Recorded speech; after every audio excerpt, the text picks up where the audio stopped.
Step 1. You have to take a pot that height is between 7 to 15 inches. Our pot's height is 8 to 10 inches. And it has to have 3 holes that you can easily see as we have shown here.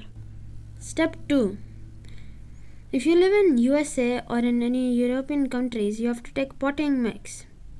And in the pot, you have to add 60% potting mix, 20% sand and 20% cow dung. As you can see here, this soil that we have here is made just out of that. Here we have 60% of potting mix soil, 20% of sand and 20% of cow dung. So now I'm going to be talking about the soil arrangement for India. Over here you can see I have simple soil, and if you're living in India you need simple soil 60% only, and you need 20% of sand and 20% of cow dung. You have to mix all that up, and that's going to be a perfect soil mixture for growing Tulsi Rani. Step 3. Planting Tulsi.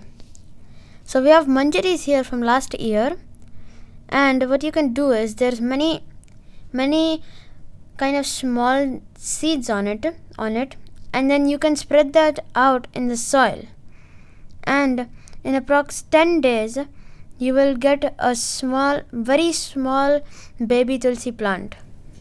So now you'll see the baby plants that we had planted from the manjaris approximately 10 days ago.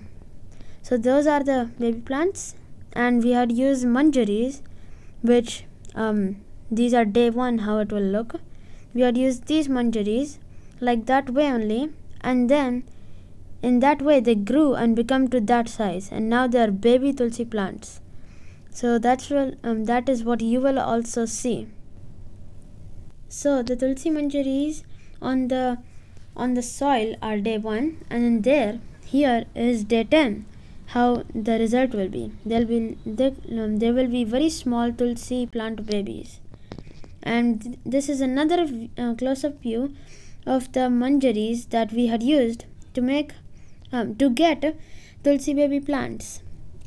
So now we'll show you that how the Tulsi plant will be when you replant it and when it is bigger on the 30th day. So here you can see that we replanted it into another separate pot. So in the summer you have to put very little every day,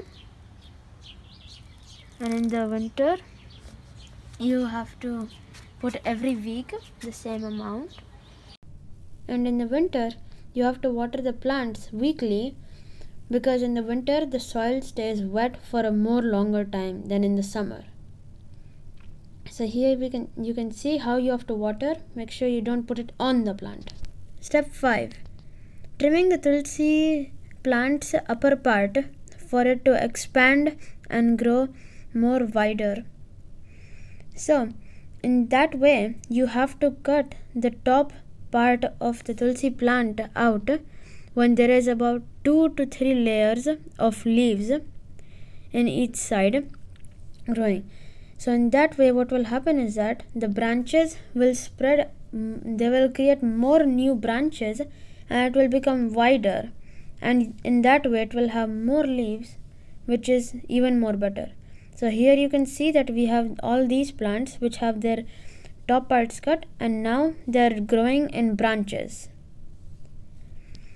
And when you cut it, the benefit is also that the Tulsi plant will have more branches, which means more leaves, and also which means that it will be able to catch more sunlight, because the leaves have chlorophyll and chloroplasts that catch the sunlight, which helps it.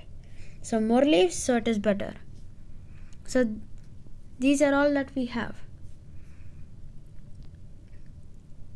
And if by this way the Tulsi plant's branches will grow, and there will be many benefits.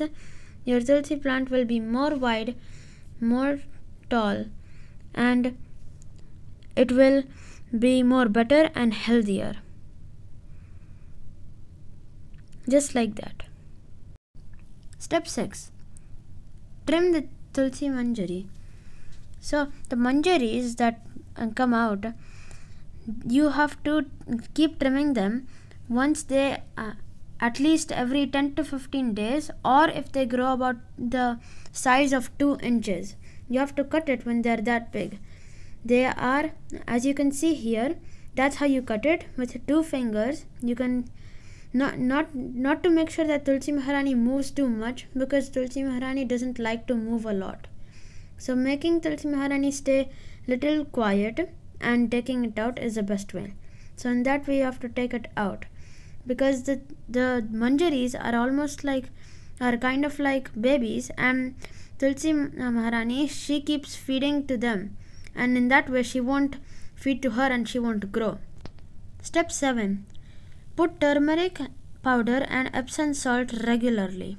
So here you can see that we have turmeric powder and Epsom salt, and you should put these in the soil regularly. So about 7 to 10 days, every 7 to 10 days you can put this in the soil, and it will help a lot because it will make the nutrition even more. Step 8. Put cow dung in the soil. So you should put cow dung after 3 to 4 weeks, so that it maintains the fertility of the soil, and it also does not be a man-made fertilizer. It is going to be a natural fertilizer. So this is neem oil, pure neem oil, and we are going to put 3 to 5 drops of this into this one, and now we're going to be spraying it.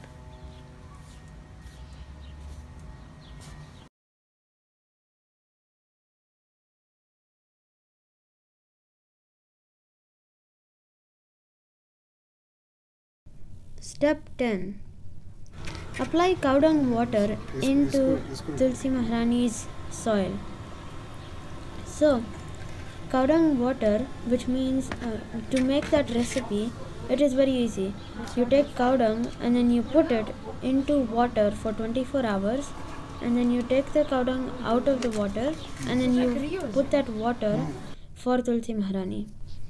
So as we are told in step 7, to put the turmeric and Epsom salt on the soil around Tulsi Maharani, that this is just a short part of showing how it looks. It should be put like this, spread around everywhere in the soil. As you can see here, we have put it on all of our Tulsi plants, and this is how it looks.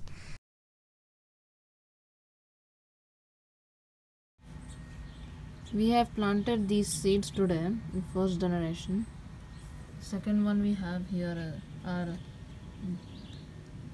seeded baby Tulsi plants. About 10 days ago we seeded them, and then these are from about 7 days ago planted baby Tulsi plants, and then these are from 6 months ago.